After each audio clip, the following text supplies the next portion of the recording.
Prier en langue, ça veut dire quoi exactement?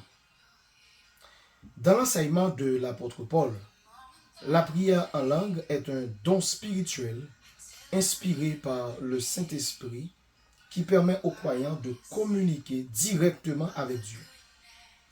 Elle ne constitue ni une simple expérience émotionnelle, ni le signe ultime de la maturité spirituelle, mais l'une des nombreuses manifestations de la grâce divine accordée à l'Église pour son édification.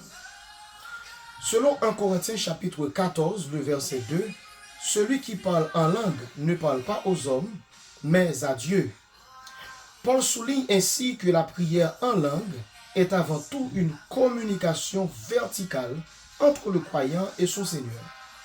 Contrairement à la prophétie qui vise l'édification de l'assemblée, les langues s'adressent directement à Dieu et expriment des réalités spirituelles qui échappent souvent à la compréhension humaine. Paul explique que cette forme de prière engage l'esprit du croyant. Dans 1 Corinthiens chapitre 14, versets 14 et 15, il déclare « Si je prie en langue, mon esprit est en prière, même mon intelligence demeure stérile. » L'apôtre distingue ici l'activité de l'esprit et celle de l'intelligence.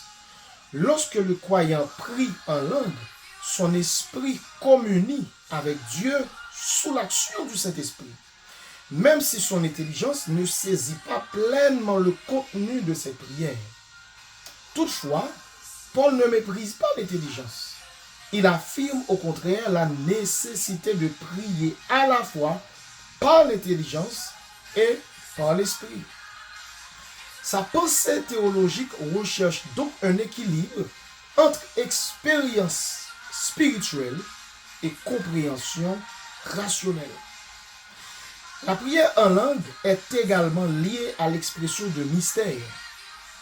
Paul affirme que celui qui parle en langue dit des mystères en esprit, selon 1 Corinthiens 14, verset 2. Dans son vocabulaire, les mystères désignent des réalités divines révélées par Dieu, mais qui dépassent les capacités naturelles de l'homme. Ainsi, la prière en langue permet aux croyants d'entrer dans une communion avec Dieu qui transcende les limites du langage humain ordinaire. Par ailleurs, Paul reconnaît que ce don contribue à l'édification personnelle du croyant.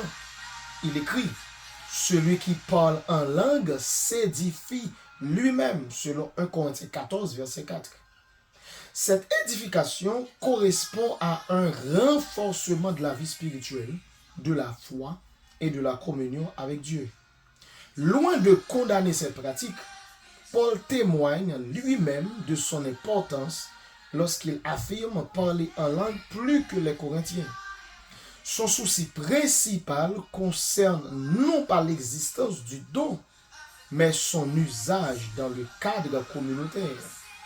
En effet, Paul enseigne que les langues ne sont que dons parmi d'autres. Tous les croyants ne reçoivent pas les mêmes charismes et tous ne parlent pas en langue, selon 1 Corinthiens 12, le verset 30.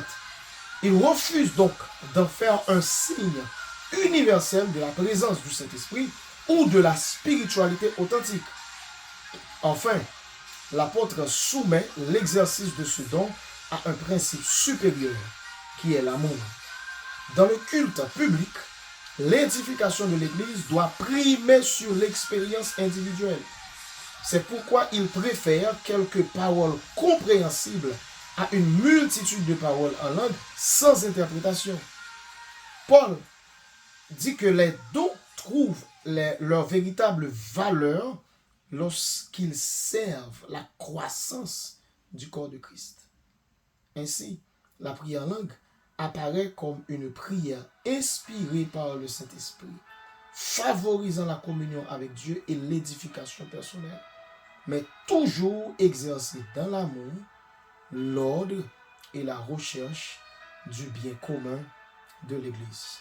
Que Dieu vous bénisse richement et abondamment.